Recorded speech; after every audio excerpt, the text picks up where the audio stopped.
जय शिव शंकर, जय भोलेनाथ।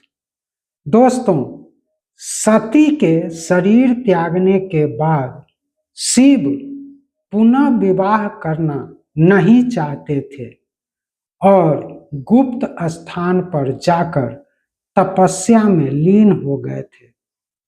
शिव की अनुपस्थिति में तारकासुर नामक एक दानव तीनों लोकों में तबाही मचा रखा था। उसने ब्रह्मा जी से वरदान पा रखी थी कि उसे केवल शिव पुत्र ही मार सकता है, अन्य कोई भी देवता, नर, नारी या जीव नहीं। उधर शैलपुत्री पार्वती के जीवन का एक ही लक्ष्य था, शिव को पति के रूप में पाना। इसके लिए वह बिना अन्न जल के तपस्या में लीन हो गई थी। सैकड़ों वर्ष से तपस्या में लीन थी। तभी एक दिन अचानक शिव जी एक साधु के वेश में पहुंचते हैं। तपस्या में लीन पार्वती को अचानक कुछ अलग महसूस होता है। वो वर्षों के तपस्या से जागती हैं। सामने साधु को पाकर उन्हें आश्चर्य होता है। तभी साधु कहते हैं, कुछ भिक्षा मिलेगी? पार्वती जी बोली, मुनिवर, मेरे पास जो भी है सब आपका ही है। साधु मुस्कुराकर पूछ बैठे, सुना है कि तुम किसी औघड़ को पाने के लिए तपस्या कर रही हो। वह तुम्हें क्या दे सकता है जो खुद शमशान में रहता है? नरमुंड जिसका माला है, गले में सर्प लिपटा रहता है, जिसके शरीर पर लाशों का भस्म लगा रहता है, जो सांसारिक सुखों का त्यागी है।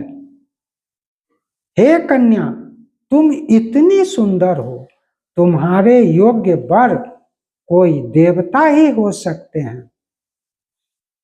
पार्वती जी बोलती हैं, मेरे आराध्य इस सृष्टि में केवल वही औघड़ ही हैं। मुनिवर, आप उस औघड़ को नहीं जानते। वह मृत्युंजय है। वह भस्म लगाता है क्योंकि वह अहंकार को जलाकर भस्म कर चुका है। वह शमशान में रहता है क्योंकि उसे जीवन और मृत्यु का कोई भय नहीं है। संसार उसे त्यागी मानता है, परंतु मेरी नजर में वह संसार के दिलों का धड़कन है। वह थम जाए तो पूरी सृष्टि ही थम जाएगी। साधु पूछ बैठे, यदि वह तुम्हें स्वीकार नहीं किया तो? पार्वती जी कहती हैं, प्रेम में स्वीकृति या अस्वीकृति नहीं होती, केवल शुद्ध समर्पण होता है। मैं उन्हीं को अपना मन समर्पित कर चुकी हूँ। वे शिव हैं और जहाँ तक मेरी तुच्छ बुद्धि कहती है, शिव भी बिना शक्ति के अधूरे हैं। मैं यह जन्म तो क्या, अगले सभी जन्मों के लिए उनको अपना वर मान चुकी हूँ। मेरा प्रण अडिग है।